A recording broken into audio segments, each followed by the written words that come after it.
Tsopano tikupatsirani zomwe Comrade Nthenyiwa wayankhula dzulo. Comrade Nthenyiwa watu ananena kuti ayi ndithu ripoti imene lituluke lili labodza, ripoti limene makambidamo zambiri zimene anthu adalemba kale ripoti limene. Kodi Comrade Nthenyiwa amanena zoona? Tatiye tionere Comrade Nthenyiwa pa Limpopo FM khanga zaona lero.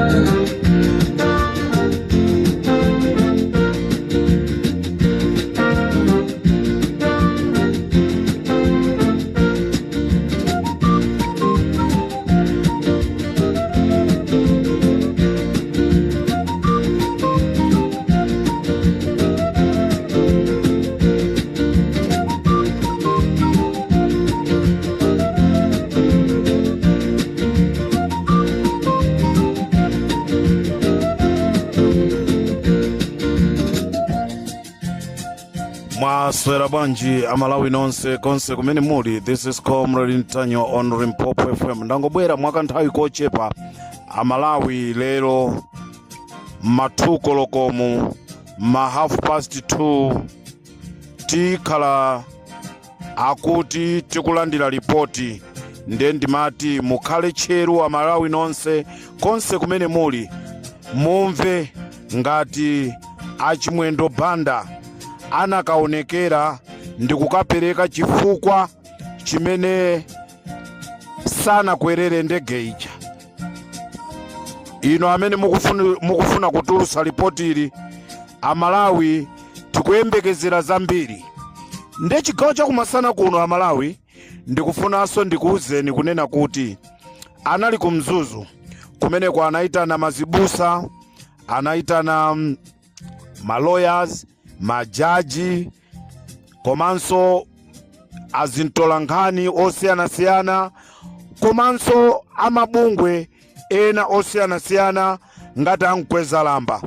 Anali kumeneku anakakumanirana ndikumakakambirana kunena kuti tikatulusa ripoti la ndege la kuchikangawa ndofunika azibusa amipingo yosiyanasiyana azikira kumbuyo ripoti limeneli kuti ripoti ili lili bwino. Nde ndikufuna ndikuuze na Malawi kunena kuti ripoti ili mukukumbukira tinakuuzani kale ndi limene linalembedwa kale ndi gulu a Simeon Mdeza. Ndamene analemba ripoti limeneli ndi azikuluakulu ena aku MCP analilemba kale mmene amafoma Commission of Inquiry. Commission of Inquiry ija anangoipanga chifukwa chonoti amalawi tinapanikiza komanso tinanena kuti tikupita kumsewu. Nde sanafune kuti ma demonstration aja achitike. Nde akufuna abwere ndi ripoti labodza. Nde tonse tentichere makutu athu kuti timve kunena kuti kodi bodza laolo abwera nawo lotani. Koma nkhani ndionena kuti Richard Chimwendo Banda anakaonekera ku Commission of Inquiry, anakayuza Commission of Inquiry chimene chinalepheresa osakwera ndege ndi chimene amalawi ambiri tufuna tiyembekezere.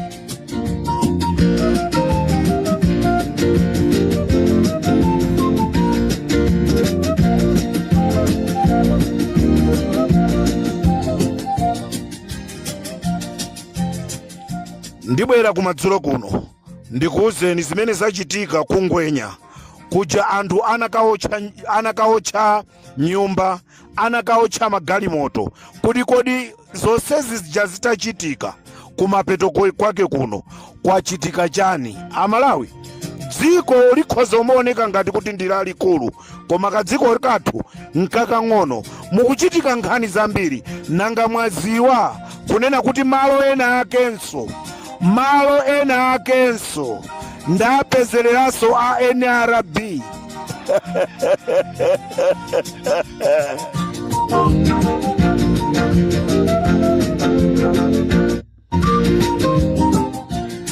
Amalawi ndipo simungakhulupirire malo amenewo kunena kuti koma malowa kulidi a NRB. Ndi chifukwa chani aboma mukumasegula malo a NRB azipani zotsutsa osamadziwisa kuti tili ndi takhazikisa ofesi ina pakuti takhazikisa ofesi ina pakuti akakupezelerani ndiye ndikumanena kuti ayi zinthu zina timapangira kuno ndiye iyi munenenso kuti chani Amalawi katundu wa kukanengo wathawisidwa ndefunso ndilonena kuti amuthawisa chifukwa chani amuthawisa chifukwa chani funso ndilimene lolo.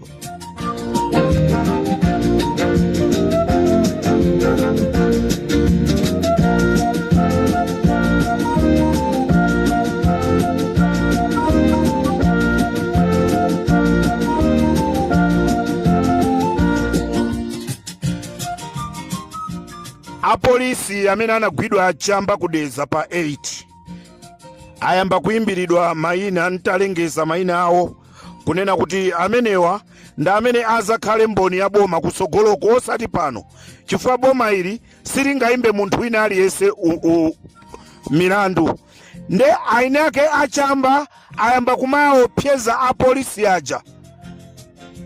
Musamale munagwidwa ndi chamba konkuyu ndamva mukumaimbira apolisi aja matelefoni kumaopseza.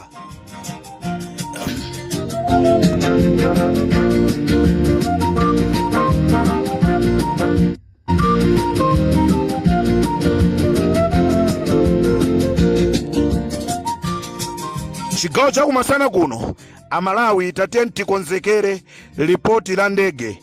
Ripoti la ndege limene likubwera ndi likubwera ndi aboma koma gulu la Mkweza Lamba lauzidwa kunena kuti likuyenereka kuti liziyankhula zabwino za ripoti limeneli. Muamva Mkweza Lamba akukuwa, muamva Benilongo akukuwa, muamva Edison Munlo akukuwa, ma activists onse abozaja muamva akukuwa.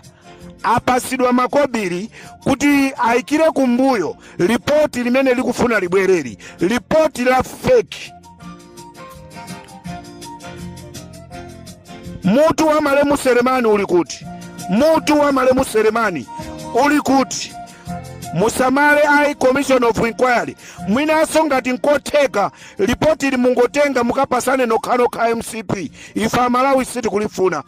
Ife tinaziwa kale kunena kuti IMCP ndamene anampha Chakwera ndi anthu ena 8 aja